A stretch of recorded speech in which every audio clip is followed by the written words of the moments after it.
மற்றவர்கள் எல்லாரும் ரோமர் கிழவின் நிருபம் 5ஆம் அதிகாரம் 11வது வசனத்துக்கு திருப்போம். ரோமர் கிழவின் நிருபம் 5ஆம் அதிகாரம் 11வது வசனம்.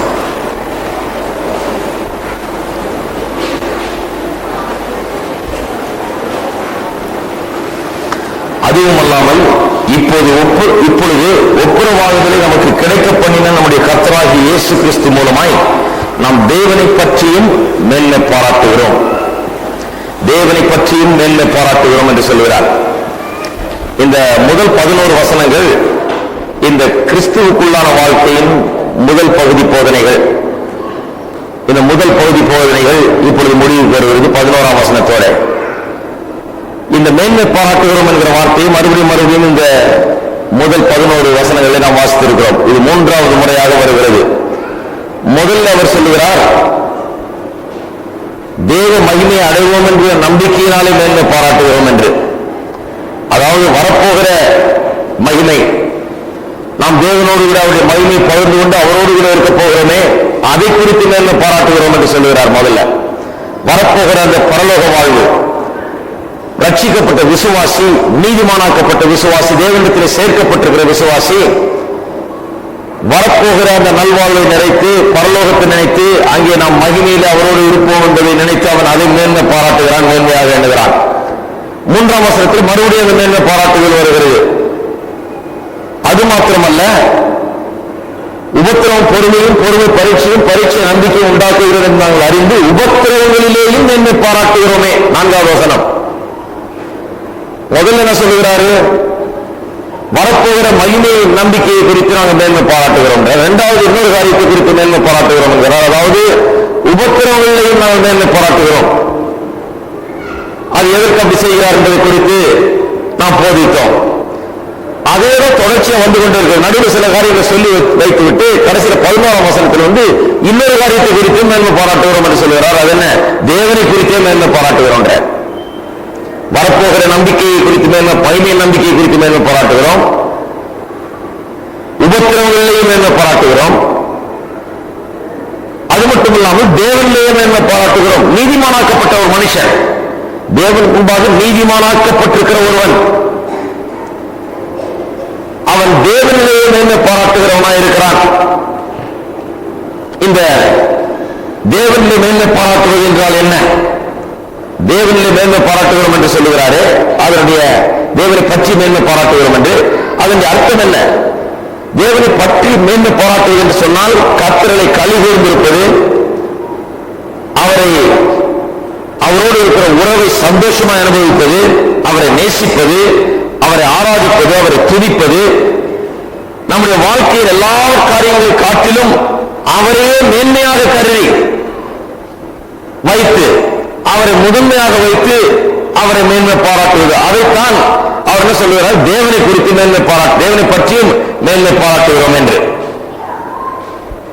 மேன்மை பாராட்டுவது என்று சொன்னால் கர்த்தரை நேசித்து, அவர் ஆராதித்து, அவரை துதித்து, அவரோடு உள்ள ஐக்கியத்தை மேன்மையாக கருதி, அதை பற்றி பேசி, அதை பற்றி புகழ்ந்து, அதை மேன்மையாக எண்ணி, அதையே நம்முடைய வாழ்க்கையின் முதன்மையான காரியமாக, எல்லாவற்றுக்கும் மேலாக கர்த்தரோடு கூட இருக்கிற நம்முடைய ஐக்கியத்துக்கும் உறவுக்கும் முதலாவது இடத்தை கொடுத்து அப்படி வாழ்வதுதான் தேவனை குறித்து மேன்மை பாராட்டுகிறோம் அல்லது தேவனை பற்றியும் மேன்மை பாராட்டுகிறோம் என்று சொல்லுகிறார். இந்த தேவனை பற்றி மேன்மை பாராட்டுகிறது என்பது தேவனுடைய மனுஷர்கள் அநேகர் அது ஏற்கனவே செய்திருக்கிறார்கள். அது வேதத்தில் நாம் வாசிக்கிறோம். முக்கியமாக சங்கீதக்காரன் தேவனை பற்றி மேன்மை பாராட்டுகிறவனாக இருந்தான். தேவனை ஆராதித்து, அவரை நேசித்து, அவரை ஆராதிப்பதையே தன்னுடைய வாழ்க்கையின் முதன்மையான காரியமாய் கொண்டு அவரை போற்றி புகழ்ந்து துதித்து அவரையே பேசி அப்படி தேவனை பற்றி அவன் மேன்மை பாராட்டுகிறவனாக இருந்தான். வாசிப்போம். சங்கீதம் 33 1 3 வசனங்கள் வரை. சங்கீதம் 33 1 3 வரை. நீதிமான்களே, எத்தனை பேர் இருக்கீங்க நீதிமான்கள்? அவ்வளவுதானா? நீதி பேர்லாம் பாதுல நீதிமான்களே, நீதிமான்கள் கை வைத்துங்க பார்ப்போம். நீதிமான்கள் என்ன? ஒரு பாவம் இல்லாமல் ஒரு குறையும் இல்லாமல் இருக்கிறாலும் இல்லை. நீதிமான்கள் என்று சொன்னால் தேவனுக்கு முன்பாக இயேசுவுடைய வெளியேறப்பட்ட ரத்தத்தின் மூலமாக தகுதிப்படுத்தப்பட்டு நிறுத்தப்பட்டிருக்கிறவர்கள், தேவனுக்கு முன்பாக நிற்கக்கூடிய திராணியை பெற்றவர்கள், குற்றம் நீங்கினவர்கள், பாவங்கள் நீங்கி சுத்திகரித்து கழுவப்பட்டவர்கள், அவங்க நீதிமான்கள். அது எத்தனை பேருங்க? சரி, நீதிமான்களே, கர்த்தருக்குள் கழிவுகள் துதி செய்வது செம்மையானவர்களுக்கு தகும். செம்மையானவர்கள் நீதிமான்கள், தேவனுடைய பிள்ளைகள். அது அவர்களுக்கு பொருத்தமான ஒன்று. கர்த்தரை துதிப்பது என்று கர்த்தருடைய பிள்ளைகளுக்கு அது பொருத்தமான ஒன்று. ஏன்? ஒரு மனுஷன் ரட்சிக்கப்பட்டிருந்தால், தேவனோடு சேர்க்கப்பட்டிருந்தால், நீதிமான் ஆக்கப்பட்டிருந்தால் அவனுக்குள்ள துதி இருக்கும். கர்த்தரை துதிக்கிற துதி இருக்கும். கர்த்தருக்குள்ள அவன் களி கூர்ந்து கொண்டிருப்பான். அது ஒரு அடையாளம். ஒரு ரட்சிக்கப்பட்ட விசுவாசியுடைய அடையாளம், ட்ரேட்மார்க். அது துதி செய்வது செம்மையானவர்களுக்கு தகும். சுரமண்டலத்தினால் கர்த்தரை துதித்து 10 நரம்பு வீணையினாலும் அவரை கீர்த்தனம் பண்ணுங்கள். இந்த 10 நரம்பு வீணை கையை தட்டி, எல்லாருக்கும் மியூசிக் இன்ஸ்ட்ருமெண்ட் வாசிக்க தெரியாது, ஆனா எல்லாரும் கையை தட்டி கர்த்தரை கீர்த்தனம் பண்ணலாம், துதிக்கலாம், கர்த்தரை ஆராதிக்கலாம்.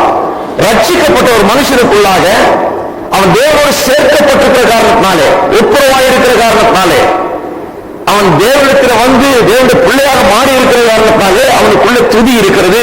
துதி செய்வது அவனுக்கு தகுந்த ஒன்று. 3ஆம் வசனம், அவருக்கு புது பாட்டு பாடுங்கள், ஆனந்த சத்தத்தோட வாக்கியங்களை நேர்த்தியாய் வாசியுங்கள். ஒருத்தர் சொன்னாரா, என்னையா அது மியூசிக்கா வாசிக்கிறாங்க, பாட்டு பாடுறத பார்த்தா உலகத்தார் பாடுற மாதிரி இருக்குது.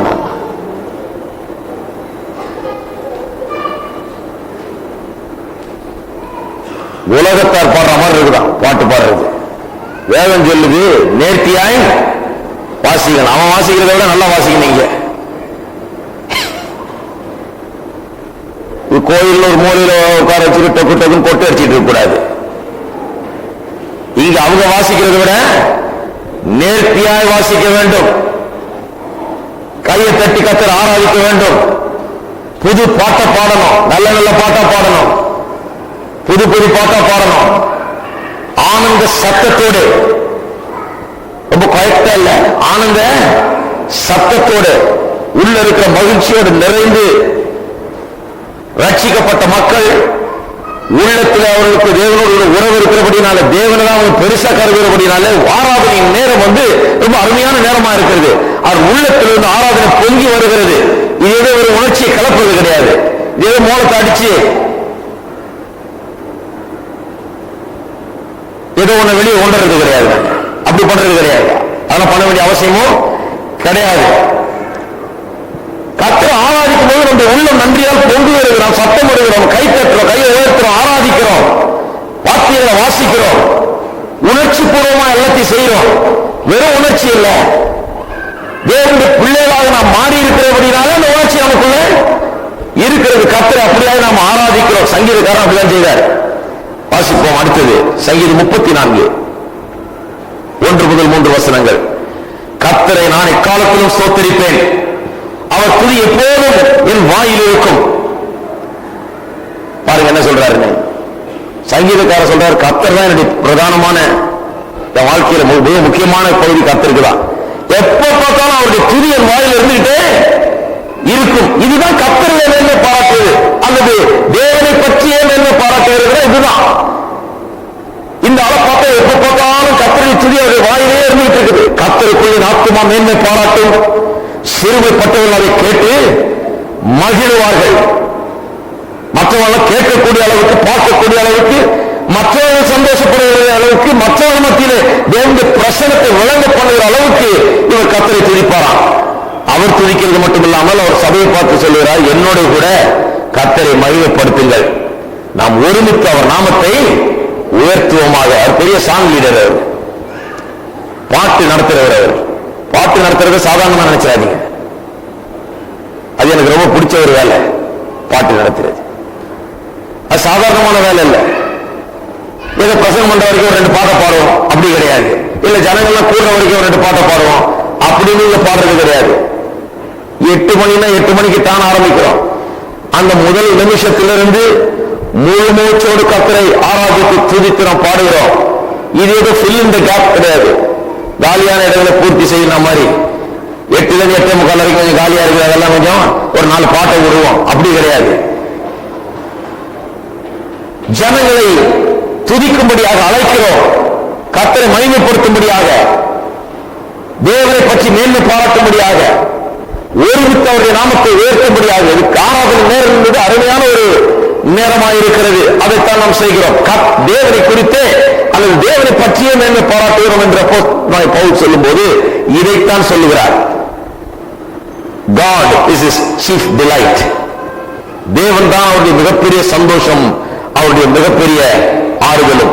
ஆகையால் அவரை பற்றியே பேசி, அவரை புகழ்ந்து, அவரை ஸ்தோத்திரித்து, அவரை நேசித்து, அவரை பேசி, அவரை பாடி, அவரை ஆராதித்துக் கொண்டிருப்பதுதான் தேவனை பற்றியே மேன்மை பாராட்டுகிறோம் என்பதன் அர்த்தமாகும். 103வது சங்கீதம் எல்லாருக்கும் தெரிந்த சங்கீதம். என் ஆத்துமாவே கர்த்தரை ஸ்தோத்திரி, என் முழு உள்ளமே அவருடைய பரிசுத்த நாமத்தை ஸ்தோத்திரி. சில நேரத்தில் ஸ்தோத்திரிக்க வேணான்றது போல இருக்கும். வந்த உடனே பலவிதமான உலகத்தின் பிரச்சனைகள், கவலைகள், பல வாழ்க்கையின் போராட்டங்கள், இவர்கள் எல்லாம் விரும்பி கொண்டு அழுத்திக் கொண்டிருக்கும். இன்னைக்கு பேசாம உட்காந்துருவோம். இன்னைக்கு என்னத்துக்கு ஸ்தோத்திரிக்கிறது? மூட இன்னைக்கு சரியில்லை, ஒன்னும் காரியம் ஒன்னும் சரியா போகல, ஆகையால் பேசாம உட்காருவோம்னு சொல்லி உட்கார்றது போல இருக்கும். சங்கீதக்காரனா அப்படி சில நேரத்தில் உணர்ந்திருக்கிறார். ஸ்தோத்திரிக்க முடியாம இருந்த நேரம் சரீரம் சொல்லுது, வேண்டாம் இப்ப ஏன் ஸ்தோத்திரிக்கிற, உனக்கு ரொம்ப சோர்வா இருக்குது, கொஞ்ச நேரம் உட்கார, உனக்கு ரெஸ்ட் தேவை, பேசாம கெட அப்படின்னு. மனது சொல்லுது, ஸ்தோத்திரிக்கிறதுக்கு என்ன இருக்குது பாருங்க, வாரம் பூரா பெரிய போராட்டம் தான், வாழ்க்கையே பெரிய போராட்டமா இருக்குது, இப்ப என்ன ஸ்தோத்திரிக்கிறது? அவர் சொல்லுகிறார், ஆவிக்குரிய மக்கள் எப்படிப்பட்டவர்கள்னா, அவர்கள் மனதின் பேச்சை கேட்டு நடக்கிறவர்கள் இல்ல, சரீரத்தின் பேச்சை கேட்டு நடக்கிறவர்கள் இல்ல, அவர்கள் ஆவியின் பேச்சை கேட்டு நடக்கிறவர்கள். ஆவி, ஆத்மா, சரீரம் என்று 3 பகுதி இருக்கிறது மனுஷனுக்கு. ஆவி என்பது உள்ளான பகுதி, அதனால தேவனோடு உள்ள ஐக்கியம், உறவு இருக்கிறது. இந்த ஆவி எப்போதும் அனலுள்ளதா இருக்குது, உற்சாகம் உள்ளதா இருக்குது. தேவன் உள்ள இருக்கிறார், வாசம் பண்ணுகிறார், பரிசுத்த ஆவியான உள்ள வாசம் பண்ணுகிறார், அது உற்சாகமா இருக்குது. ஆனா மாம்சம் தான் தலைநேரமா இருக்கு. இந்த மாம்சம் என்ன? வெறும் மாம்ச சரீரம் அல்ல, மாம்ச சிந்தை இதெல்லாம் சேர்த்துதான் மாம்சம் பண்ணுகிறோம். நம்முடைய மனது, நம்முடைய சரீரம் எல்லாத்தையும் சேர்த்துதான் மாம்சம் என்று சொல்லுகிறோம். அது ஒரு விதமான ஆட்டிடியூட், ஒரு விதமான சிந்தை. மாம்சம் பலவீனம் உள்ளதா இருக்கிறது. உலகத்தின் பிரச்சனைகளையும் வந்து போராட்டங்களை பார்க்கும் போது அப்படி சோர்ந்து போய் தவழ்ந்து போய் அப்படி உட்கார்ந்துருக்கிறோம். சங்கீதக்காரன் சொல்லுகிறார், அவருடைய ஆவி அவருடைய ஆத்மாவை பார்த்து சொல்லுகிறது. அவர் அவருடைய ஆத்மாவை பார்த்து சொல்றார், இந்த சரீரம் நான் இல்ல, இந்த சரீரத்துக்கிட்ட நான் பேசுறேன் சில நேரத்தில், இது வேற, இது வந்து நான் இருக்கிற கூடாரம். இந்த மனது நான் அல்ல, நான் ஆவி, நான் ஆவியாய் தேவனுக்குள் சிருஷ்டிக்கப்பட்டிருக்கிறேன், நான் ஆவியின் மனுஷன், நான் ஆவியாய் இருக்கிறேன். எனக்கு ஒரு சரீரம் கொடுக்கப்பட்டிருக்கிறது இப்பொழுது வாழும்படியாக, எனக்கு ஒரு ஆத்மா இருக்கிறது, நான் இப்போது சிந்திக்கும்படியாக, தீர்மானங்கள் எடுக்கும்படியாக. ஆனா நான் வந்து சிந்தனை கிடையாது, நான் வந்து சரீரம் கிடையாது, நான் அதுக்கு மேலானவன். நான் என்ன? நான் ஆவி, நான் உள்ள இருக்கிறேன். இதை பார்த்து நான் சொல்லிடாதீங்க, இது இல்லை நான், எனக்கு உள்ள இருக்கிறாள் தான் நான். எனக்கு உள்ள இருந்து கொண்டு இந்த ஜன்னல்களாகிய கண்களுக்கு வழியாக இந்த கண்ணு 2 ஜன்னல் மாதிரி அங்கிருந்து எட்டி பார்த்துக் கொண்டிருக்கிறேன். நீங்க என்ன நினைக்கிறீங்க? பாருங்க, அவர் தாங்க சாம் சொல்ல பேர் என்ன கிடையாது, இவர் இல்ல. சாம் சொல்ல பேர் இதை விட பெரியவர், இதை விட பிரமாதமானவர், இதை விட ரொம்ப தைரியமானவர், இதை விட ரொம்ப விசுவாசம் உள்ளவர். நீங்க பார்க்கிறதுக்கு மேலானவர். அவர் எங்க இருக்கிறாரு? உள்ள இருக்கிறார். உள்ள இருந்து கொண்டு இந்த மனதின் மூலமாய் சிந்தித்துக் கொண்டு, தீர்மானங்கள் எடுத்துக்கொண்டு, செயல்பட்டுக் கொண்டு, இந்த சரீரத்தை கொண்டு இந்த உலகத்தில் வாழ்ந்து கொண்டிருக்கிறார் ஒழிய இவர் சாம் செல்லுகிற இல்ல, உள்ள இருக்கிறாள் தான் சாம் செல்லுகிறை. யாரையாவது இங்க கூப்பிட்டு வந்து என் வீட்டுக்கு வெளியே நிறுத்தி என் வீட்டை காமிச்சு இவர் தான் சாம் செல்லுகிறேன்னு சொல்லுவீங்களா? கிடையாது. இந்த வீட்டுக்குள்ள இருக்கிறவர் தான் சாம் செல்லுகிறேன்னு இல்லையா? ஆகையால் இதை காமிச்சு சாம் செல்லுகிறேன்னு சொல்லாதீங்க, ஏன்னா இது என் வீடு, நான் இந்த உலகத்திலே நான் இருக்கும் வீடு, அவ்வளவுதான். இது இந்த உலகத்தில் இருக்கிற வரைக்கும் இந்த வீட்டில் வந்துட்டு போறேன், அவ்வளவுதான். இந்த உலகத்தை விட்டு போறப்ப இந்த வீட்டை காலி பண்ணிட்டு கைகளால் செய்யப்படாத தேவன் உண்டாக்கி இருக்கிற வீட்டுக்குள்ள நான் போறேன், வேற வீடு மாறி போறேன். அதுதான் உலகத்தில் மறிச்ச மனுஷன் மறிச்சு பரவாம போறது. ஆகையால் இந்த உலகத்தில் இருக்கிற வரைக்கும் இந்த வீடு கொடுக்கப்பட்டிருக்கிற அவ்வளவுதான். இந்த வீட்டை வந்து மனுஷன் ஆக்கிறாதீங்க, இந்த வீடு மனுஷன் இல்ல. இந்த வீட்டை செய்ய பெயிண்ட் அடிக்கணும். ஹலோ, அந்த காலத்தில் சொன்னாங்க, பவுடர் போடாத, சென்ட் போடாத, அதை போடாத, இதை போடாத, கொஞ்சம் நல்ல தலையை வாழுகாத, கொஞ்சம் நல்ல சட்டையை போடாத. உங்க வீட்டை அப்படி வச்சுக்கீங்களா? உங்க வீட்டு அழுக்கா கந்தையா, எங்க பார்த்தாலும் பெயிண்ட் இல்லாம, அங்க திட்டா, அழுக்கா, அலங்கோலமா வச்சிருக்கீங்களா வீட்டை? வச்சிருக்க மாட்டோம். வீட்டை எவ்வளவு ஜோரா வச்சிருக்கிறோம். வீட்டை அங்க பெயிண்ட் அடிச்சு 2 வருஷத்துக்கு ஒருக்க நல்லா பெயிண்ட் அடிச்சு எல்லாம் பண்ணி சுத்தம் பண்ணி அதுல அலங்கார பொருட்களை வச்சு அது எவ்வளவு ஜோரா வைக்கணுமோ அவ்வளவு ஜோரா வைக்கணும். ஆனா சபையில் நடக்குது பிரசங்கம், இந்த வீட்டை ஒண்ணு சரி பண்ணாது, இந்த வீட்டையும் நல்லதான் வைக்கணும். ஒரு பெரிய போதவர் சொல்லுவாரு,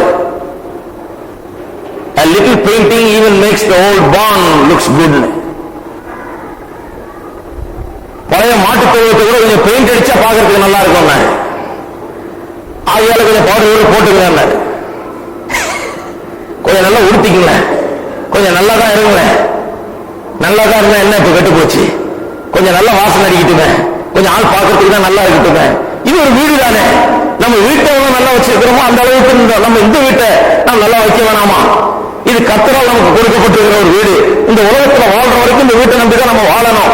இந்த வீட்டினுடைய சுகநலன்கள், இந்த வீட்டினுடைய தோற்றம் எல்லாம் ரொம்ப முக்கியம். இது நல்லா இருக்கும், இந்த வீடு சிறந்து விளங்க வேண்டும் இல்லையா? அதனால இந்த வீட்டை நல்லா வச்சிருக்கணும். ஆனா இந்த வீடு தான் நம்ம நினைச்சு கூடாது. இந்த வீட்டை நம்ம என்ன செய்யணுமோ செய்து நல்லா வச்சிருக்க வேண்டும். சங்கீதக்காரருக்கு அது புரியுது. இந்த வீடு சில நேரம் அப்படியே ஒரு மாதிரி சோர்ந்து போயிருக்கு. இந்த வீடு என்ன சொல்லுது, கொஞ்ச நேரம் நான் படுத்துக்கிறேன் முடியல என்னால. இந்த வீடு சொல்லுது, நான் இன்னைக்கு நான் கையெல்லாம் வைக்கிறேன், ஸ்தோத்திரிக்கிறேன், ரொம்ப சோர்வா இருக்குது, எனக்கு ரொம்ப பிரச்சனை இருக்குது, எனக்கு ரொம்ப போராட்டமா இருக்குது. இந்த வீடு சொல்லுது, ஐயோ நம்மளால முடியாது பண்ணுது. நீங்க என்ன பண்றீங்க, கொண்டு வா பெயிண்ட, கொண்டு வா, அதை கொண்டு வா, சோரண்டு எல்லாம் சரிப்படுத்து, நல்ல பிரமாதமா இந்த வீட்டை நல்ல பிரமாதமாக்கு. இந்த வீடு எதுக்கு கொடுக்கப்பட்டிருக்குதோ அதுக்கு இது நல்லா அந்த நோக்கத்துக்கா, அந்த நோக்கம் வீட்டு மூலமா நிறைவேறணும். எதுக்கு அந்த வீடு, நான் நல்லா படுத்துங்கணும், நான் நல்லா இருக்கணும், மழை வந்து என் தலைமையில பெய்யக்கூடாது, வெயில் என் மேல அடிக்கூடாது, எனக்கு ஒரு நிழலா இருக்கணும், எனக்கு பாதுகாப்பா இருக்கணும். அந்த வீடு கொடுக்கப்பட்டிருக்கிறது. இந்த வீடு எதுக்காக கொடுக்கப்பட்டிருக்கிறது? இந்த வீட்டுக்குள்ள நான் வாழ்ந்து இந்த சரீரத்தினால் என் கைகளை உயர்த்தி என் நாவுகளினாலே கர்த்தரை துதித்து பாடி ஸ்தோத்தரித்து ஆராதித்து கர்த்தரை மகிமைப்படுத்தும்படியாக இந்த சரீரமாகிய வீடு எனக்கு கொடுக்கப்பட்டிருக்க. இந்த சரீரம் அது முடியாது இல்ல. நம்ம என்ன சொல்றோம், இல்ல இதுக்காகவே உன்னை வச்சிருக்கு, இதுக்காகவே தான் உன்னை வைத்திருக்கிறது.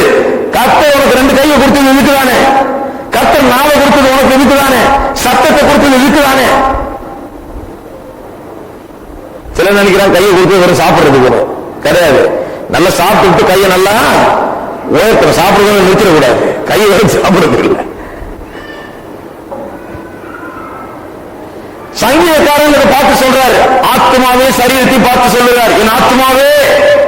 யார் பேசுறது, அவரே பேசுறாரு. அவருக்கு ஆத்மா கிட்ட, மனது கிட்ட, என் மனதே சோர்ந்து போயிருக்கிற என் உள்ளமே, ஏன் உனக்குள்ள சோர்ந்து போயிருக்கிற என் ஆத்மாவே கர்த்தரை ஸ்தோத்திரி. என்னைக்கா சொல்லிருக்கீங்களா நீங்க? சில சொல்லணும் பார்த்து,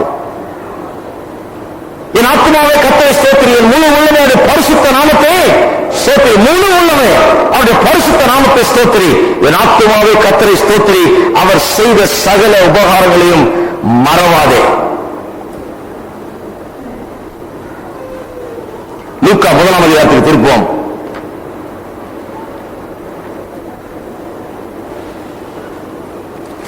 லூக்கா 1ஆம் அதிகாரத்துக்கு. மரியாளுக்கு தேவதூதன் வந்து செய்தி அறிவித்த போது, அவள் ஒரு குமாரனை பெறுவாள் என்ற செய்தி அறிவித்த போது அவள் தேவனை துதிக்கிறாள். 46வது வசனம், அப்பொழுது மரியாள், என் ஆத்துமா கர்த்தரை மகிமைப்படுத்துகிறது, என் ஆவி என் இரட்சகராகிய தேவனில் களி கூறுகிறது.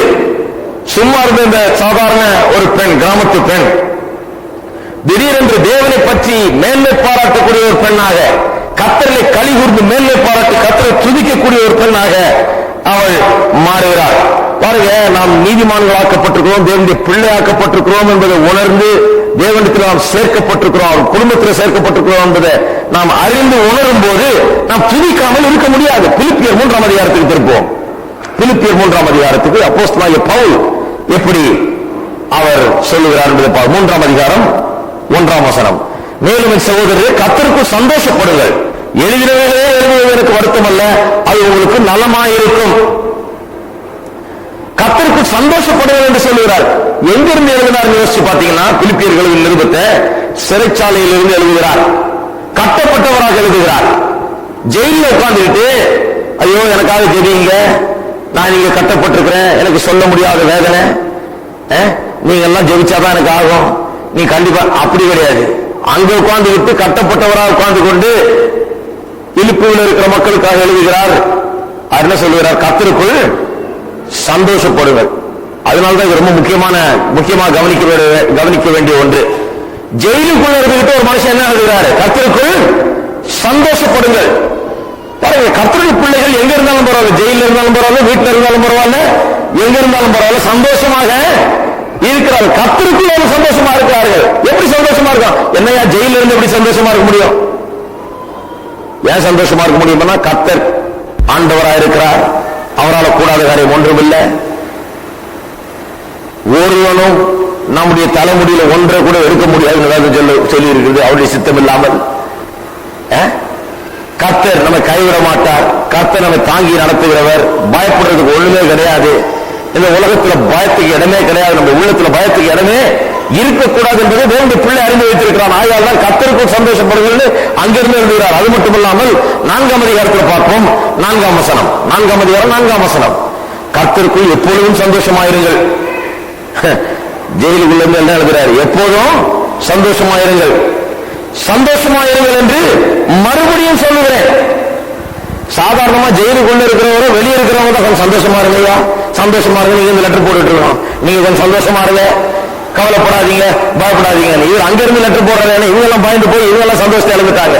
இவர் ஜெயில இருக்காருன்னு இவங்க எழுதிட்டு இருக்காங்க, இவர் ஜெயில இருக்காருன்னு இவங்க வருத்தப்பட்டு இருக்காங்க, இவர் ஜெயில இருக்காருன்னு சொல்லி இவர் நீங்க உட்கார்ந்துட்டு வேதனை போட்டு இருக்காங்க. அவர் அங்க இருக்கிறார். நீ எப்பொழுதும் சந்தோஷமாயிரு, மறுபடியும் உங்களுக்கு சொல்லுகிறேன், சந்தோஷமாயிருங்கள் என்று உங்களுக்கு சொல்லுகிறேன் சொன்னாரு.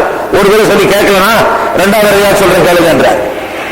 சந்தோஷமாயிருங்கள், எப்பொழுதும் சந்தோஷமாயிருங்கள் என்று மறுபடியும் உங்களுக்கு சொல்லுகிறேன் என்று சொல்லுகிறார். பாருங்க, தேவனை பற்றி மேன்மை பாராட்டுகிறது என்று சொன்னால் அவரை ஆராதித்து, அவரை துதித்து, அவரை ஸ்தோத்தரித்து, அவரையே பிரதானமான நம்முடைய வாழ்க்கையின் முக்கியமான பங்காக நினைத்து நாம் அவரை ஸ்தோத்தரித்து துதிப்பதும் தேவனை மேன்மை பாராட்டுவது. பவுல் சொல்லுகிறார், இப்பொழுது ஒப்புரவாகுதலை நமக்கு கிடைக்க பண்ணின நம்முடைய கர்த்தராகிய இயேசு கிறிஸ்து மூலமாய் நாம் தேவனை பற்றி மேன்மை பாராட்டுகிறோம் என்று சொல்லுகிறார். மேன்மை பாராட்டுவது ஒரு காரணம் உண்டு. என்ன காரணம்? எதற்காக மேன்மை பாராட்டுகிறோம் சொல்கிறார்? ஒப்புரவாகுதலை நமக்கு கிடைக்க பண்ணினபடினாலே, அதாவது தேவனோடு நம்மை சேர்த்து விட்டபடினாலே, ஒப்புரவாக்கி விட்டபடினாலே, தூரமாயிருந்தவர்களை, அந்நியர்களும் பரதேசிகளுமாயிருந்தவர்களை, ஒன்றுமில்லாமல் இருந்தவர்களை, தேவனுக்கு புறம்பானவர்களை, ஆக்கிரமிப்பு கீழாக வாழ்ந்தவர்களை, தேவனுடைய கோபாக்கினைக்கு பிள்ளைகளாக இருந்த நம்மை தம்முடைய பிள்ளைகளாக மாற்றிக்கொண்டார், ஒப்புரவாக்கி விட்டார், கர்த்தரிடத்தில் கொண்டு சேர்த்து விட்டார், தேவனுடைய பிள்ளைகளாக நம்மை மாற்றி விட்டார். ஆகையால் நாம் கர்த்தரை பற்றி மேன்மை பாராட்டுகிறோம் என்று சொல்றார். ஆகையால் தான் தேவனை குறித்து அல்லது தேவனை பற்றியும் மேன்மை பாராட்டுகிறோம் என்று சொல்றார். ஏன்? ஒரு மனுஷன் எப்படி தன்னுடைய பாவங்கள் மன்னிக்கப்பட்டது என்றும், தேவனோடு அவன் எப்படி சேர்க்கப்பட்டிருக்கிறான் என்றும், அவன் தேவனுடைய குடும்பத்திலே தேவனுடைய பிள்ளையாக இருக்கிறான் என்றும் இந்த அறிவு ஒரு மனுஷனுக்கு உண்டானால் பாராட்டுகிறது இல்லை என்பதற்கு 3 காரணங்கள் உண்டு. முதலாவது காரணம் என்ன? அவர்கள் எப்படி நீதிமான்களாக்கப்பட்டிருக்கிறார்கள்? விசுவாசத்தின் மூலமாகத்தான் நீதிமான்களாக்கப்பட்டிருக்கிறார்கள். விசுவாசத்தினால ஒழிய மற்ற வேற எந்த வழியினால் நீதிமான்களாக்கப்பட முடியாது. விசுவாசத்தினால் மட்டுமே நீதிமான்களாக்கப்பட முடியும் என்கிற சத்தியத்தை அவர்கள் சரியாக புரிந்து கொள்ளாதவர்களாய், கிரகிக்காதவர்களாய் இருக்கிறார்கள். ஜஸ்டிபிகேஷன் பை ஃபெய்த் only, விசுவாசத்தினால் மட்டுமே நான் தேவனுடைய பிள்ளையாக்கப்பட முடியும், நீதிமானாக்கப்பட முடியும் என்பதை அவர்கள் அறியாமல் இருக்கிறார்கள். அவர்களுக்கு என்ன? அவர்கள் இன்னும் தங்களுடைய கிரியையிலும் தங்களுடைய புண்ணியங்களையும் தங்களுடைய நற்கிரியையிலும் நம்பி அவர்கள் வாழுகிறார்கள். ஒரு பரிசேயனை குறித்து நான் சொன்ன ஞாபகம் இருக்குதா? தேவாலயத்துக்கு போய் ஜெபம் பண்ணுகிறான். எப்படி ஜெபம் பண்ணானா? ஆண்டவரே, நான் இந்த பெண்களை போலவோ இல்லை இங்க வந்திருக்கிற இந்த பாவியை போலவோ அல்ல, நான் ஒவ்வொரு முறையும் தவறாமல் தசம்பாவத்தை செலுத்துகிறேன், நான் தவறாமல் உபவாசம் இருக்கிறேன், நான் தவறாமல் இதை செய்யறேன், நான் தவறாமல் அதை செய்யறேன், நான் எவ்வளவு பெரிய யோகியம் தெரியும் ஆண்டவரே, ஆண்டவரே இவன மாதிரி இல்ல, நானு இந்த பெண்களை போல அல்ல, இந்த பாவியை போல இல்ல, என்ன தெரியுமா உங்களுக்கு? நான் தசம்பாவம் செலுத்துறது ரொம்ப கரெக்ட், நான் ஜெபம் பண்றது ரொம்ப கரெக்ட், நான் உபவாசம் இருக்கிறது ரொம்ப கரெக்ட். யாரை துதிக்கிறான்? தன்னை தான் துதிக்கிறான். ஆண்டவரை துதிக்கிறான். தன்னை ஸ்தோத்தரித்து தான் இவன் ஜெபம். பரிசேயர்களுக்கு பாருங்க, கர்த்தருக்குள்ள களி கூறுகிறது அல்லது தேவனை பற்றி மேன்மை பாராட்டுறது என்னன்னு தெரியாது. அவர்களுக்கு சந்தோஷமா இருக்க தெரியாது. தேவனை பற்றி மேன்மை பாராட்டுகிறது என்றால் அவர்களுக்கு என்னன்னு தெரியவே தெரியாது. எந்த ஒரு பரிசேயரும் தேவனை பற்றி மேன்மை பாராட்ட முடியாது, அவன் செய்ய மாட்டான். வேதத்தில் யூதர்களாக இருக்கிற பரிசேயர்களை குறித்து சொல்லப்பட்டிருக்கிறது. அவர்கள் எல்லாம் தங்களை குறித்து தான் மேன்மை பாராட்டுவார்கள். தங்களுடைய புண்ணியங்களை குறித்து, தங்களுடைய நற்கிரியைகளை குறித்து, தாங்கள் யார் என்பதை குறித்து மேன்மை பாராட்டுவார்கள் ஒழிய தேவனை குறித்து மேன்மை பாராட்டுவது என்றால் அவர்களுக்கு என்னன்னு தெரியவே தெரியாது, வழங்கவும் செய்யாது. இன்றைக்கு கிறிஸ்தவ பரிசேயர்களும் இருக்கிறாங்க, அப்படிதான் இருக்கிறாங்க. அவங்களுக்கும் கர்த்தரை குறித்து மேன்மை பாராட்டுவதுனா என்னன்னு விளங்குவே விளங்காது. இரண்டாவது காரணம், முதல் காரணம் என்ன? விசுவாசத்தினால் தான் நீதிமானாக்கப்படுறோம். நம்முடைய கிரியை அல்ல, நம்முடைய நற்கிரியை அல்ல, நம்முடைய புண்ணியங்கள் அல்ல என்பதை புரிந்து கொண்டால் ஒரு கர்த்தரை குறித்து மேன்மை பாராட்ட முடியாது. புரிந்து கொள்ளாதவர்கள் கர்த்தரை குறித்து மேன்மை பாராட்ட முடியாது. பாவங்களை கர்த்தருடைய இயேசுடைய ரத்தம் தான் கழுவிற்று. இயேசுடைய அந்த கிரியின் மூலமாக தான் நான் இன்றைக்கு தேவனுக்கு முன்பாக நிற்கிறேன் என்கிற அந்த உணர்வு ஒருவருக்குள்ள இருந்தால்தான் அவன் கர்த்தரை குறித்து மேன்மை பாராட்டுகிறான். அவன் நான் ரொம்ப யோக்கியன், நான் கரெக்டா தசமமாக கொடுக்கிறேன், நான் கரெக்டா ஜெபம் பண்றேன், நான் கரெக்டா உபவாசம் இருக்கிறேன், இப்படி தன்னை பற்றி பரிசேயை போல சிந்தித்துக் கொண்டு தன்னுடைய புண்ணியங்கள் தன்னுடைய கிரியைகளை நம்பி இருக்கிறவன் கர்த்தரை குறித்து மேன்மை பாராட்ட முடியாது.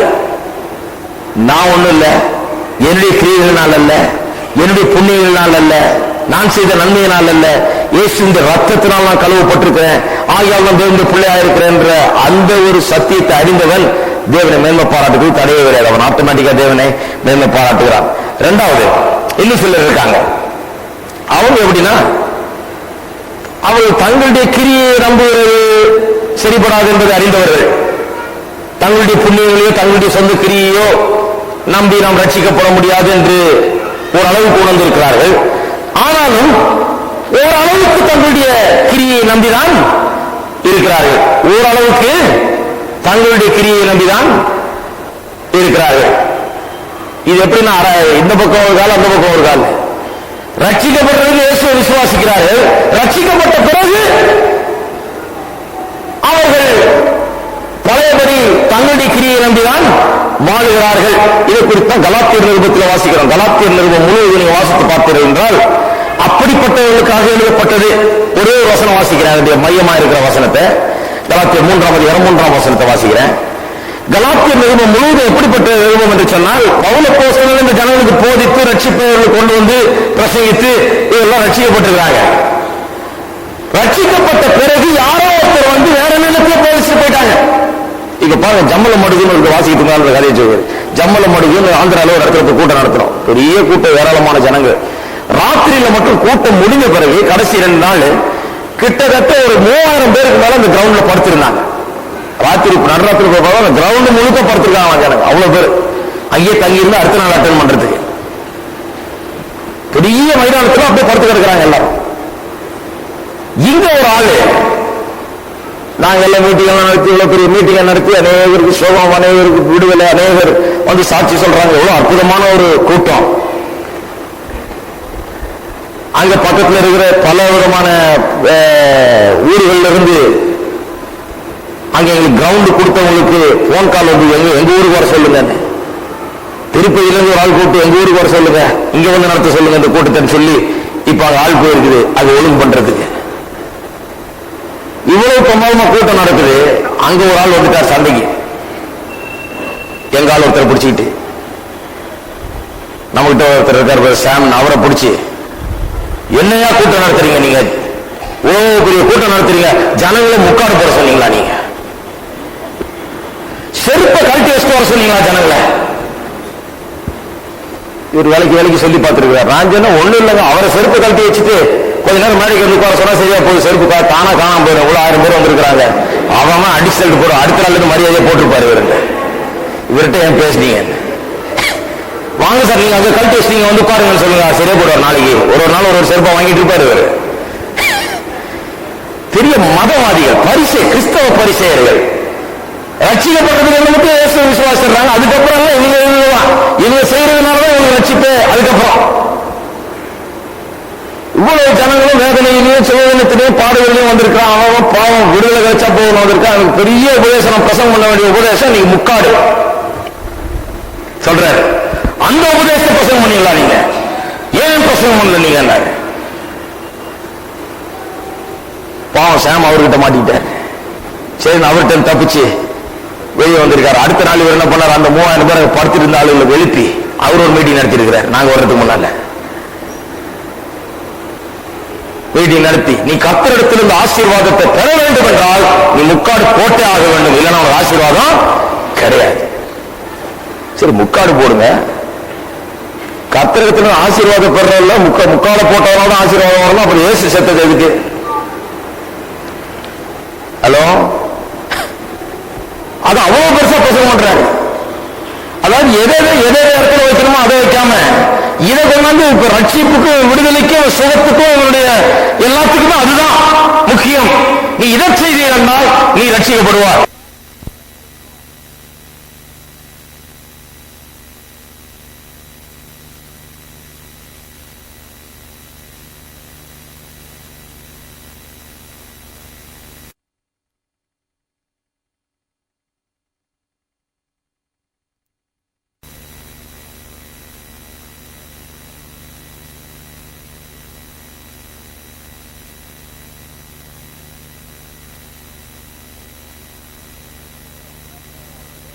இதை செய்தா உனக்கு சுகம் கிடைக்கும் அப்படி பிரசவம் பண்ண ஆரம்பிச்சிட்டார்.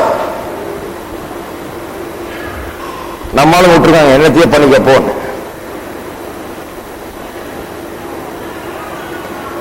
அவருக்கு ஒரு சின்ன மீட்டிங் நடத்திடணும் ஆசை. இவ்வளவு பேர் வந்து சும்மா உட்காந்துட்டு இருக்காங்களே அப்படின்னு சொல்லி சரி போதிச்சாரு. ஆண்டவரை பற்றி நல்லா சொல்லியிருந்தாருன்னா கூட பரவாயில்ல. சும்மா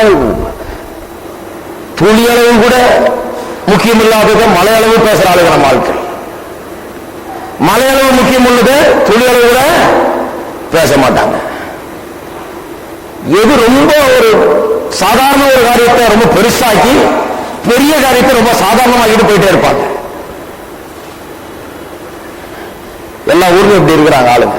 சுவிசேஷம் பரவலன்னா ஏன்னா இதுதான் சுவிசேஷ பிரசங்கம் பண்ண தெரியாது, இதெல்லாம் பிரசங்கம் பண்ண தெரியும். அவர் அந்த ஊர்ல தான் இருக்கிறார். எத்தனை பேர் சுவிசேஷத்தை கேட்கலன்னா 99% எல்லாம் கல்வி வைக்கிறாங்க. இவரையும் இவர் சேர்ந்த சகாப்பியும் தவிர மீதி பேர்லாம் நான் சுவிசேஷத்தை கேட்டதில்லை. ஏன் இவர் சொல்லல? அங்கதானே இருக்காரு, அந்த ஊர்லயே இருக்கிறாரு. சுவிசேஷத்தை சொல்ல வேணாமா எல்லாருக்கும்? ஏன் சொல்லல? சுவிசேஷத்தை சொல்றது அவன் முதல்ல இவர் சொல்றபடி செருப்பை கழட்டி, இவர் சொல்றபடி முக்காடு போட்டு, இவர் சொல்றபடி அதை கழட்டி இதை கழட்டி எல்லாம் பண்ணி, இவர் சொல்றபடி எல்லாம் பண்ண பிறகு இவர் சுவிசேஷத்தை சொல்லி அப்புறம் தான் ஆண்டவர்களுக்கு ரட்சிப்பை கூடுகிறார். இது எங்க போறது? அவன் வரவே மாட்டான். சுவிசேஷத்தை சொல்லவே முடியாது. சாதாரண காரியங்கள் அவ்வளவு பெருசா இருக்கிறது. அதை பற்றி அப்படிப்பட்ட ஆட்கள் தான் இந்த கர்த்தரை குறித்து மேன்மை பாராட்டுவது, தேவனை குறித்து மேன்மை பாராட்டுவது என்று அவர்களுக்கு முடியாது. ஏன்னா அவள் ரட்சிக்கப்பட்ட பிறகு தன்னுடைய சொந்த கிரியை மறுபடியும் சார்ந்து விட்டார்கள். கலாத்தியரை போல, கலாத்தியர்ல இருக்கிறவர்களை போல ரட்சிக்கப்பட்ட பிறகு அவள் தங்கள் சொந்த கிரியைகளை சார்ந்திருக்கிறார்கள். நாம் சில காரியங்களை செய்கிறோம், சரி முக்காடு போடுறோம், அதெல்லாம் பண்றோம். ஆனா அது நம்மளை ரட்சிப்பு கொண்டது நம்ம உபதேசம் பண்றது இல்லையே. அதுதான் நம்ம ரட்சிக்கிறது, இதுதான் நம்ம தேவனத்தில் கொண்டு நிறுத்துகிறது, இதனாலதான் நமக்கு இது உண்டாகிறது விசுவாசித்தா அது தப்பு. செய்யறது தப்பு கிடையாது, நாம் விசுவாசிக்கிற விதத்துலதான் தப்பு இருக்குது. அதுதான் நம்ம தேவனத்தில் தகுதிப்படுத்துகிறது, அதுதான் நம்ம தேவனுக்குமாக நிறுத்துகிறது. நாம் விசுவாசித்தால் அது தவறு, அதல்ல தேவனுக்குமாக நம்ம நிறுத்துகிறது. தேவனுக்கு முன்பாக நம்ம நிறுத்துகிறது. இயேசுவின் விலையேறப்பெற்ற ரத்தம், நமக்காக சிந்தப்பட்ட ரத்தம் நம்ம அவருக்கு முன்பாக கொண்டு வந்து நிறுத்துகிறது. அவருடைய கிருபை நம்மை ரட்சிக்கிறது. கலாத்தியர் 3:3 வாசிப்போம். ஆவியினாலே ஆரம்பம் பண்ணின நீங்கள், அப்போஸ்தலன் பவுல் சொல்லுகிறார். ரொம்ப காரசாரமான ஒரு நிருபம் இது. ஏன்னா எப்பேற்பட்டவர் எழுதுகிறார்னா, ஒழுங்கா ரட்சிக்கப்பட்டு கர்த்தரை பின்பற்றிட்டு இருந்தாங்க. இப்ப என்னென்னமோ ரூல் எல்லாம் பேசுறாங்க. இப்ப என்ன சொல்றாங்க? ஆட்களை போய் நீ விருத்த சேதனம் பண்ணியா, ரட்சிக்கப்பட்டு ஞானஸ்தானம் எடுத்தா போதாது, நீ இப்ப விருத்த சேதனம் பண்ணணும், அது பண்ணாதான் உனக்கு உண்மையாலுமே ரட்சிப்புன்றாங்க. என்னென்னத்தையும் சொல்றாங்க. ஏதேதோ சட்டத்திட்டங்களை கொண்டாந்து சபையில புகுத்தி, ஜனங்க மத்தியில புகுத்தி உனக்கு ரட்சிப்பு, இது ரட்சிப்புக்கு இது ஒரு ரிக்குவயர்மெண்ட், அல்லது ரட்சிக்கப்பட்ட பிறகு கிறிஸ்தவ வாழ்க்கை வாழ்றதுக்கு ஒரு ரிக்வயர்மெண்ட் என்கிற போல மாற்றி விட்டாங்க. 3 வசனம், ஆவியினாலே ஆரம்பம் பண்ணின நீங்கள் இப்பொழுது மாம்சத்தினாலே முடிவு பெற போகிறீர்களா? நீங்கள் இத்தனை புத்தியினரா? திட்டுறாருல. பவுலப்போஸ்தலனுடைய இந்த நிருபத்தை வாசித்து பார்த்தீங்கன்னா 1 வசனத்தை வாசித்து பாருங்க. புத்தி இல்லாத கலாத்தியரே,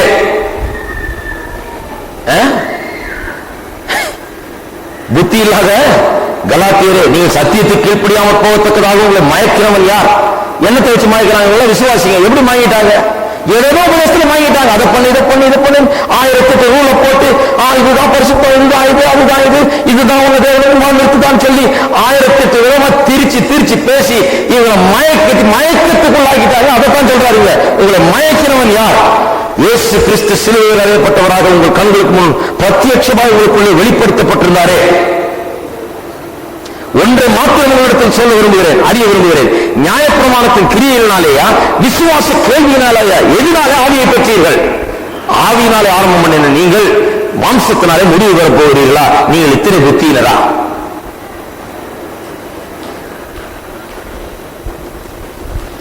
ஆரம்பம் கரெக்டா இருந்தது, ஆனா பின்னால் எப்படி ஆயிட்டாங்க? ரொம்ப வேண்டாத காரியங்கள் எல்லாம் பெருசுப்படுத்தி அதை ரொம்ப பெருசாக்கி இதுதான் ஆவிக்குரிய வாழ்க்கைன்னு அதை போதிச்சு, அதுதான் கலாத்தியருடைய முக்கியமான கருத்து. அதை போதிச்சு கடைசியில் ஆவிக்குரிய வாழ்க்கையை போயிடுச்சு. அப்படிப்பட்டவர்கள் தேவனை பற்றி மேன்மை பாராட்ட முடியாது.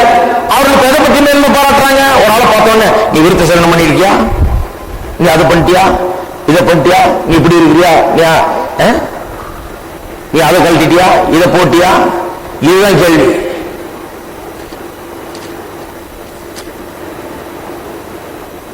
நிறைய இடத்துல அப்படிதான் இருக்குது. இப்போ அதெல்லாம் கழட்டிட்டாங்க. எதை கழட்டிட்டாங்க?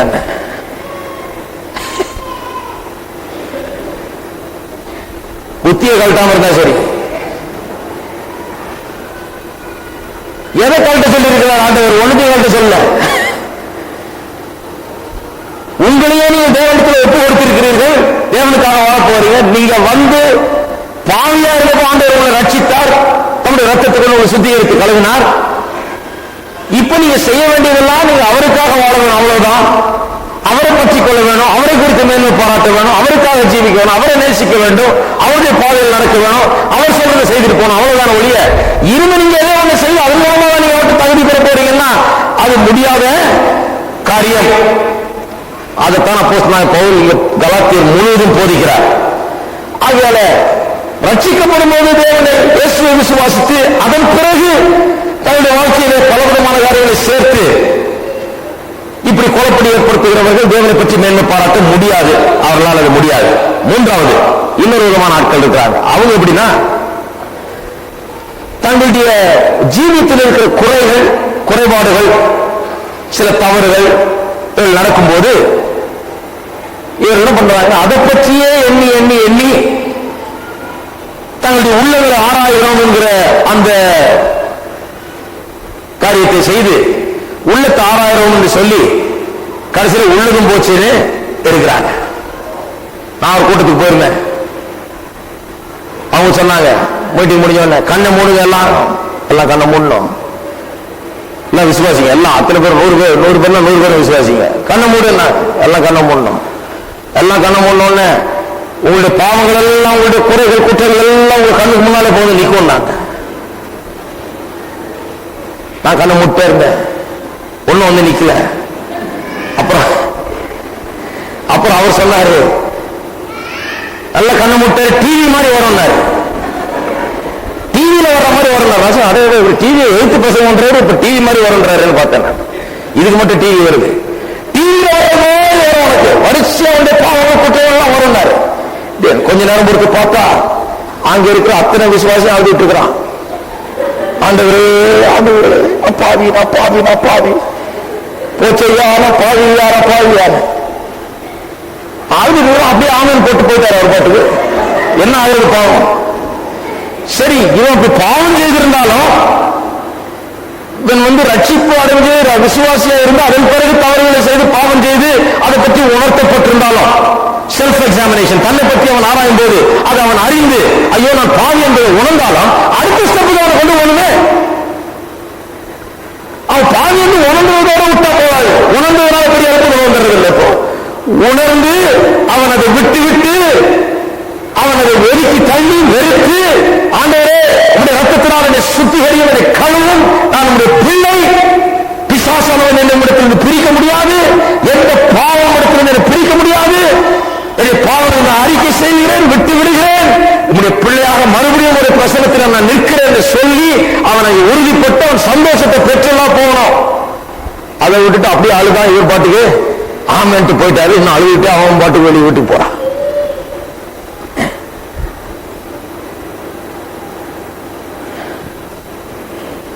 என்னன்னு கேட்டா செல்ஃப் எக்ஸாமினேஷன். இந்த செல்ஃப் எக்ஸாமினேஷன் பண்ணி பண்ணி ஜனங்க என்ன பண்றாங்க, இந்த செல்ஃப் எக்ஸாமினேஷன் மூலமா பயனடைவதன் மூலமாக அவர் பாதிக்கப்படுகிறார்கள். எப்படி பாதிக்கப்படுறாங்கன்னா, ஒரு பக்கத்தை பிடிச்சிக்கிட்டாங்க, தாங்கள் குற்றவாளிகள், தாங்கள் பாவிகள், தவறு செய்துட்டோம், குறைபட்டு விட்டோம் என்று பிடிச்சுக்கிறாங்க. மறுபக்கத்தை அவர் பிடித்துக் கொள்வதில்லை. தேவனுடைய பலமா இருக்கிறார், அவருடைய ரத்தம் என்று பாவங்களை கழுவுகிறது, அவர் எனக்கு மறுபடியும் தேவன் முன்பாக நிறுத்துகிறார், இதெல்லாம் அவர் பிடித்துக் கொள்வது கிடையாது. இப்படி இந்த 3 காரணங்களால் அநேக விசுவாசிகள் இன்றைக்கு தேவனை பற்றி மேன்மை பாராட்ட முடிகிறதில்லை. அது மெயின் காரணம் என்ன? 3த்தையும் ஒன்னா சேர்த்து சொன்னா, இந்த எப்படி நீதிமானாக்கப்படுகிறோம் என்பதை குறித்த ஒரு விளக்கம் கிடையாது. அந்த சத்தியம் அவர்களுக்கு சரியாக விளங்கவில்லை. அதுதான் பிரச்சனை. அது ஏன் விளங்கவில்லை என்பதற்கு காரணம் இருக்கிறது. அது ஏன் விளங்கவில்லை என்று சொன்னால், முதலாவது அவர்கள் இந்த சத்தியத்தை குறித்து தியானிக்கிறதில்லை, இந்த சத்தியம் குறித்து அறிகிறதில்லை, இதை சரியா தியானிக்கிறதில்லை, இதை நோக்குகிறதில்லை, இதை குறித்து சிந்திக்கிறது கிடையாது. கிறிஸ்தவ உலகத்தில் பாருங்க, சிந்திக்கிறதே தப்புன்றாங்க. அந்த மாதிரி பேச்சுப்போம், சிந்திக்காம அப்படியே போயிட்டு இருக்கணும். நாம் எப்படி நீதிமானாக்கப்பட்டோம், நான் எப்படி இருந்தேன், தேவன் என்னை எப்படி ரட்சித்தார், நான் ஏதோ செய்தனா, என்னுடைய நன்மையினாலேயா, என்னுடைய புண்ணியத்தினாலேயா, என்னுடைய நற்கிரியையினாலேயா நான் எப்படி ரட்சிக்கப்பட்டேன், நான் எப்படி நீதிமானாக்கப்பட்டேன் என்பதை குறித்து சிந்திக்க வேண்டும். இப்பொழுது நாம் பிரசங்கித்த பல வாரங்களாக பிரசங்கித்து வருகிற சத்தியங்களை குறித்து சிந்தித்து பார்த்து அதை தியானித்து, நாம் பலனற்றவர்களாக இருந்தபோது, நாம் தேவனற்றவர்களாக அன்காட்லி தேவனற்றவர்களாக இருந்தபோது, பலனற்றவர்களாக இருந்தபோது, பாவிகளாக இருந்தபோது, 3 விதமா சொல்றாரு இல்லையா? அந்த சொன்னேன், பாவிகள், பலனற்றவர்கள், தேவனற்றவர்கள், அக்கிரமக்காரர்கள். தமிழ்ல அன்காட்லி ஆங்கிலத்தில் வருகிறது. பாவிகள், அக்கிரமக்காரர்கள், பலனற்றவர்கள். இந்த நிலையில் இருந்தபோது நமக்காக நம்முடைய குமாரனை அவர் ஒப்பு கொடுத்து நம்மை ரட்சித்து நம்மை மீட்டுக் கொண்டு நம்மை விடுதலை ஆக்கினார். அப்படி இருக்கும்போது இப்ப நம்ம அவருடைய பிள்ளை, நாம் அவருக்குள்ள இருக்கிறோம். இன்னைக்கு அவர் நம்ம விட்டுருவாரா? நம்முடைய தவறுகள் நிமித்தமாக, நம்முடைய பாவங்கள் நிமித்தமாக நம்ம அவர் விட்டுருவாரா, உதறி தள்ளிடுவாரா? நம்ம என்னைக்கு ரட்சித்தார்? நம்ம அவர் ரட்சிக்கும் போது நாம் பலனற்றவர்களா, அக்கிரமக்காரரா, பாவியாக இருந்தோம். அப்ப ரட்சித்தவர் இன்றைக்கு நான் ஏதோ ஒரு தவறு செய்துட்டு பாவம் செய்துட்டதுனால என்ன அப்படியே தள்ளி விட்டுறாரு? அவர் கிடையாது, தள்ள மாட்டார். அவரிடத்தில் நான் வரலாம், என்னுடைய பாவங்களை என்னை சுத்திகரித்து கழுவுவார், எனக்கு உதவுவார், எனக்கு பலத்தை தருவார். என்னிடத்தில் இந்த கிரியை ஆரம்பித்தவர் கடைசி வரை என்னை கொண்டு வந்து சேர்ப்பார். அவர் என்னை நடுவில் விட மாட்டார், என்னை விட்டு விலக மாட்டார், என்னை கைவிட மாட்டார், என்னை காப்பாற்றுவார், என்னை கடைசி வரை கொண்டு சேர்ப்பார் என்று நான் அறிந்து கொள்ள வேண்டும். அதுதான் நீதிமான் என்ன என்ற சத்தியத்தை தெளிவாக அறிந்து கொள்கிறது. அது அறியாதனால்தான் இன்றைக்கு ஜனங்கள் தேவனை குறித்து அல்லது தேவனை பற்றிய மேன்மை பாராட்டுகள் அவர்களிடத்தில் இல்லை. ஏன்னா அவர்கள் குற்றங்களாலும் குறைகளாலும் அப்படியே பாதிக்கப்பட்டு அதையே யோசித்துக்கிட்டு அதையே சிந்தித்துக்கிட்டு அதனுடைய பாரத்துக்குள்ளே இருக்கிறதுனால தேவனை பற்றி மேன்மை பாராட்டுகிறது இல்லை.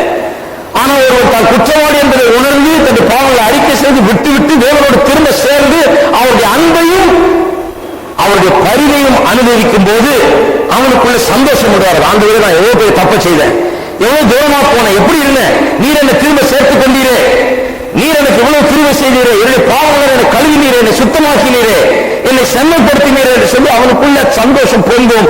அவன் தேவனை குறித்து மேன்மை பாராட்டுகிறவனாய் அவன் இருப்பான்.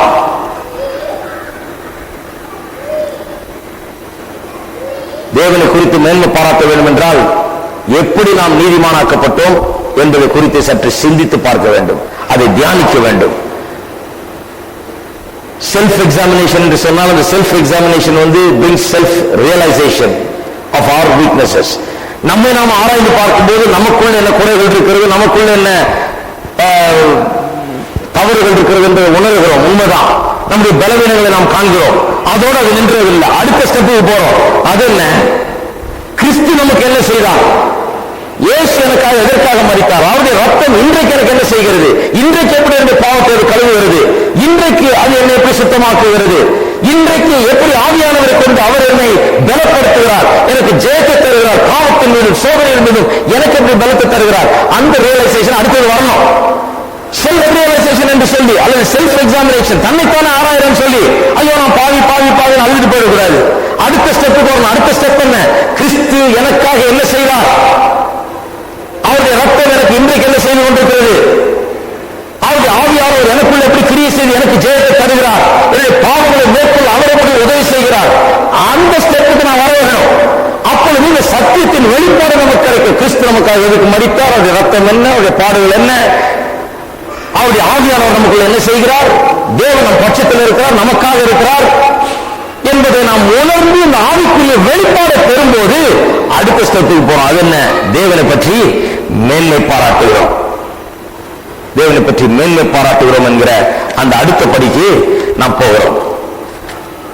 இந்த செல்ஃப் ரியலைசேஷன் என்று சொல்லி அப்படியே நாம் நம்மை குறித்து குறை சொல்லிக் கொண்டிருக்க கூடாது.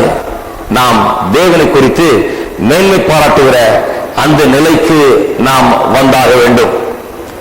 அதைத்தான் கர்த்தர் நம்மிடத்திலே இன்றைக்கு எதிர்பார்க்கிறார். போன வாரத்திலே நான் சொன்னேன், ஐசக் வாட்ஸ் என்பவர் எழுதின அந்த பாடல், when I survey the wondrous cross, சிலுவை காட்சி நான் பார்க்கிறேன், எனக்குள்ளது எல்லாவற்றையும் நஷ்டம் என்று எண்ணினேன் என்று சொல்லுகிறார். அந்த சிலுவை காட்சியை பார்த்து சிலுவையில் நமக்காக என்ன செய்யப்பட்டது என்பதை அறிந்து, அந்த சிலுவையின் மூலமாக எனக்கு என்ன உண்டாயிருக்கிறது என்பதை உணர்ந்து, அது எனக்கு இன்னைக்கு என்ன செய்கிறது, என்னை எப்படி தேவன் முன்பாக நிறுத்துகிறது என்பதை அறிந்து, அந்த நம்முடைய குறைகளை போக்குகிற இயேசுவின் ரத்தம், நம்மை தேவன் முன்பாக நிற்கக்கூடிய அந்த பிராணியை தருகிற அந்த இயேசுவின் ரத்தம் நமக்காக எப்படி மேலான காரியங்களை பேசிக் கொண்டிருக்கிறது என்பதை அறிந்து தேவனுக்கு முன்பாக நின்று தேவனை நாம் மேன்மை பாராட்டுவோம். அப்ப தேவனை குறித்து, தேவனை பற்றி மேன்மை பாராட்ட வேண்டும் என்று சொன்னால் மறுபடியும் ரோமர் கிழமை நிருபம் 5ஆம் அதிகாரம்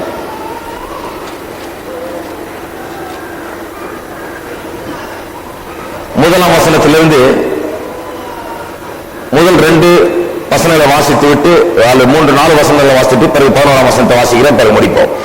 இவ்விதமாய் நாம் விசுவாசத்தினாலே நீதிமான்களாக்கப்பட்டிருக்கிறபடியால் நம்முடைய கர்த்தராகிய இயேசு கிறிஸ்து மூலமாய் தேவனிடத்தில் சமாதானம் பெற்றிருக்கிறோம். அவர் மூலமாய் அந்த கிருபைக்குள் பிரவேசிக்கும் ஸ்லாக்கியத்தை விசுவாசத்தினால் பெற்று நிலை கொண்டிருந்து தேவ மகிமை அடைவோம் என்கிற நம்பிக்கையினாலே மேன்மை பாராட்டுகிறோம். அதாவது நீதிமானாக்கப்பட்டிருக்கிறவர்கள் நீதிமான்களாக்கப்பட்டிருக்கிறபடியால் தேவ மகிமை அடைவோம் என்கிற நம்பிக்கையினாலே மேன்மை பாராட்டுகிறோம் என்று சொல்கிறார். அது ஒரு மேன்மை பாராட்டுதல். அது மாத்திரமல்ல, உபத்திரவம் பொறுமையும், பொறுமை பரீட்சையும், பரீட்சை நம்பிக்கையும் உண்டாக்குகிறது என்று நாங்கள் அறிந்து உபத்திரவங்களையும் மேன்மை பாராட்டுகிறோம். உபத்திரவங்களை வேற கண்ணோட்டத்தோடு பார்க்கிறோம். நாங்க உலகத்தில் ஒரு உபத்திரவங்களை வேற கண்ணோட்டத்தோடு பார்க்கிறோம். அப்படி நாங்கள் எங்களுடைய கண்ணோட்டத்தோடு பார்க்கும்போது எங்கள் தேவன் எவ்வளவு பெரியவர் என்று தெரிகிறார். அப்படி எங்களுக்கு தெரியும் போது உபத்திரவங்களையும் மேன்மை பாராட்டுகிறோம். அப்ப வரப்போகிற மேன்மையை, வரப்போகிற மகிமையை குறித்து மேன்மை பாராட்டுகிறோம், உபத்திரவங்களை குறித்து மேன்மை பாராட்டுகிறோம். பிறகு 11ஆம் வசனத்தை அதோட கனெக்ட் பண்ணி வாசிக்கணும். நடுவில் எல்லாத்தையும் விட்டுட்டு கனெக்ட் பண்ணி வாசிக்கணும். அதுவும் இல்லாமல், எதுவும் இல்லாமல் தேவ மகிமை அடைவோம் என்று மேன்மை பாராட்டுகிறது மட்டுமல்லாமல், உபத்திரவத்தில் மேன்மை பாராட்டுகிறது மட்டுமல்லாமல், அதுவும் அல்லாமல் இப்பொழுது ஒப்புரவாக நமக்கு கிடைக்க பண்ணின நம்முடைய கர்த்தராகிய இயேசு கிறிஸ்து மூலமாய் நாம் தேவனை பற்றியும் மேன்மை பாராட்டுகிறோம். அப்ப நீதிமான் ஆக்கப்பட்டிருக்கிற ஒரு மனுஷன், தேவனுடைய பிள்ளை ஆக்கப்பட்டிருக்கிற மனுஷன் முதலாவது வரப்போகிற மகிமை நம்பிக்கை குறித்து மேன்மை பாராட்டுகிறான். இந்த உலகத்தில் உபத்திரம் வரும்போது கூட அதை வேற கண்ணோட்டத்தோடு பார்க்கிறான். தேவன் எவ்வளவு பெரியவர் என்பதை அறிந்து அந்த உபத்திரவங்களை சந்திக்கிறான். அதை மேற்கொள்ள முடியும் என்று அறிந்து பொறுமையும் நம்பிக்கையும் எல்லாவற்றையும் அவன் பெற்று உபத்திரவங்களையும் மேன்மை பாராட்டுகிறான். அதன் பிறகு தேவனிலேயே அவன் மேன்மை பாராட்டுகிறான். யாரை குறித்து மேன்மை பாராட்டுகிறான்? தேவனை பற்றிய எந்நேரமும் தேவனை பற்றியே துதிக்கிறான், அவரை ஸ்தோத்தரிக்கிறான், அவர் நேசிக்கிறான், அவர் மேன்மை பாராட்டுகிறான், அவர் ஆராதிக்கிறார். ஏனென்றால் அவனுக்கு ஒண்ணு வழங்குது, இவரால் தான் எனக்கு எல்லாம் வந்தது, என்னால ஒண்ணும் கிடையாது, என்னுடைய புண்ணியங்கள்னால அல்ல, என்னுடைய காரியங்கள்னால அல்ல. ஒரு பாஸ்டர் சொன்னார், அவர் முதல்ல ஊழியத்தை ஆரம்பித்தப்ப பாடலே வித்தியாசமா இருக்குமா? பாட்டுகளே எதை பற்றி பாட்டு பாடுவாரா? என்னுடைய பரிசுத்தம், நான் எவ்வளவு யோகியம், நான் எவ்வளவு கரெக்டா இருக்கிறேன், நான் எப்படி ரொம்ப பரிசுத்தமா இருக்கிறேன் அப்படிங்கிறத பற்றியே பாட்டு பாடுவாராம். ஆராதனை ஆரம்பத்திலேயே அந்த பாட்டோட ஆரம்பிப்பாராம். நான் பரிசுத்தமா இருக்கிறதுனாலதான் ஆண்டவரே நீர் வந்து எங்க மத்தியில பெறுகிறீர் அப்படிங்கிற பாட்டை பாடுவாராம். ஒரு பாட்டு இருந்துச்சான். இந்த சத்தியத்தை புரிந்து கொண்ட பிறகு, இதை அறிந்து கொண்ட பிறகு, நீதிமான்களாக்கப்படுகிறோம் என்கிற அந்த சத்தியத்தை எப்படி நீதிமான்களாக்கப்படுகிறோம் என்று அறிந்து கொண்ட பிறகு அது சொல்ல பாட்டே மாறிடுச்சு. இப்ப பாடுற பாட்டு தேவனே நீர் பெரியவர் இப்படி பாட ஆரம்பிச்சிட்டாங்க. நான் என்ன பற்றி இல்லை, நான் எவ்வளவு பெரியவன் இல்ல, நான் எவ்வளவு யோகியன் அல்ல, நான் எவ்வளவு பரிசுத்தன் என்றல்ல, தேவனே நீர் பெரியவர், நீர் மேன்மை உள்ளவர், உம்மாலதான் எல்லாம், உம்மால என்ன நான் ஒன்று செய்யக்கூடாது, உம்மாலதான் எல்லாம் எனக்கு கிடைத்த ஆசீர்வாதங்கள், எனக்கு கிடைத்த மேன்மைகள் எல்லாம் உம்மாலதான் உண்டானது என்று சொல்லி தேவனை பற்றி நான் பாட ஆரம்பித்து விட்டேன். என்னை பற்றி இல்லை, என்னுடைய பரிசுத்தத்தை பற்றி இல்லை, என்னுடைய மேன்மையை பற்றி அல்ல, என்னுடைய புண்ணியத்தை பற்றியோ நற்கிரிகளை பற்றியோ அல்ல என்று சொன்னார். அப்படிதான் மாறுவாங்க விசுவாசிகள். எப்படி நாம் நீதிமான்களாக்கப்பட்டோம் என்பது திட்டவட்டமா அறிந்தால் ஒரு மனுஷனை அது தேவனை பற்றி மேன்மை பாராட்டும் ஒரு நிலைக்கு அது நடத்துகிறது. அவன் தேவனை ஆராதிப்பான், ஸ்தோத்தரிப்பான், நேசிப்பான், உள்ளத்தால் அவனை துதித்துக் கொண்டே இருப்பான். God will be his chief delight. அவனுடைய பெரிய மகிழ்ச்சி, வாழ்க்கையின் பெரிய இன்பம் தேவனாயிருப்பார். அவனுடைய வாழ்க்கையின் பெரிய ஒரு முக்கியமான பகுதி தேவனுக்கு சொந்தமாக இருக்கும். அப்படித்தான் ஒவ்வொரு விசுவாசியும் இருக்க வேண்டும் என்று வேத வசனம் கூறுகிறது. நாம் எல்லாரும் எழுந்து நிற்போம்.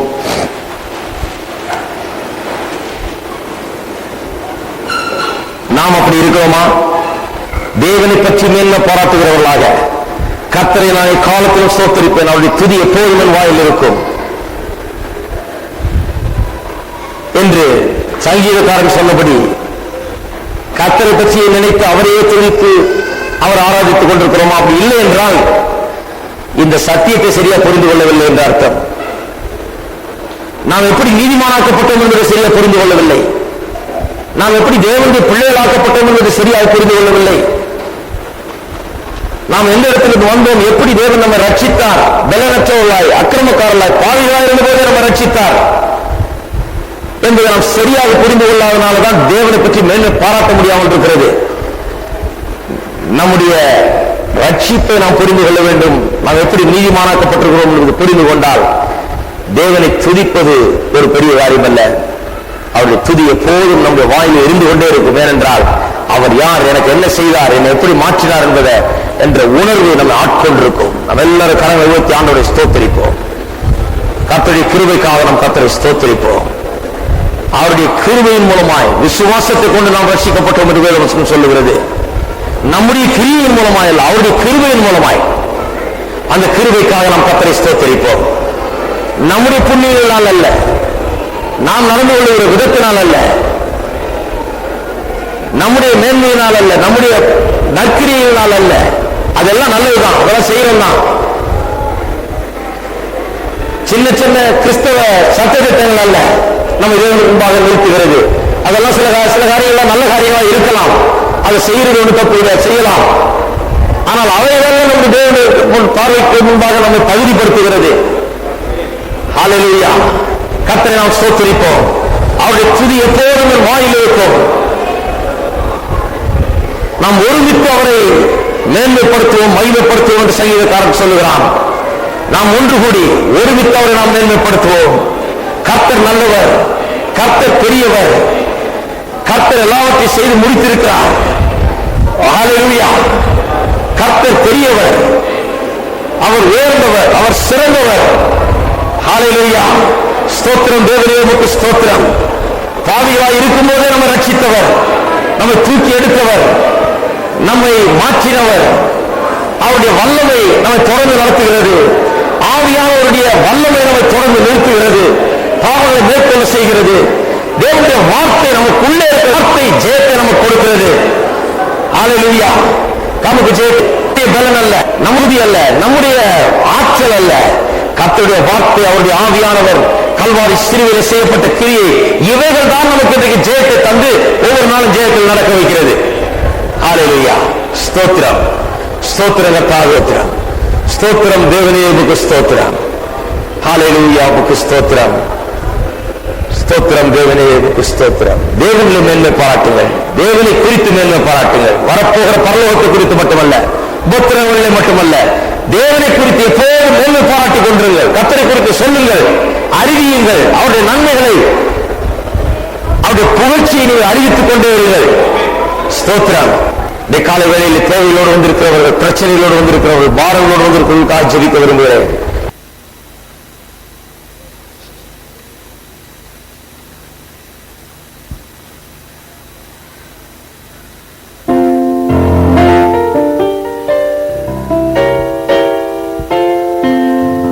சாயங்காலம் 6:30 மணிக்கு சாயங்கால ஆராதனை இருக்கிறது, வந்து கலந்து கொள்வோம். எல்லாம் இயேசுவே, எல்லாம் அவரே, பெரிதும் பெரிதாயினும் எல்லாம் அவரே, புதிதாய் என் ஜீவியம் மாற்றுகின்றார். எனக்கெல்லாம் இயேசுவே, என்றென்றுமே எல்லாம் இயேசுவே, எல்லாம் அவரே, சிறிதும் பெரிதாயினும் எல்லாம் அவரே, சிறிதாய் என் ஜீவியம் மாற்றுகின்றார். எனக்கெல்லாம் இயேசுவே, என்றென்றுமே. பாபாய். எல்லாம் என் இயேசுவே, எல்லாம் அவரே, சிறிதும் பெரிதாயினும் எல்லாம் அவரே, புதிதாய் என் ஜீவியம் மாற்றுகின்றார். எனக்கெல்லாம் இயேசுவே,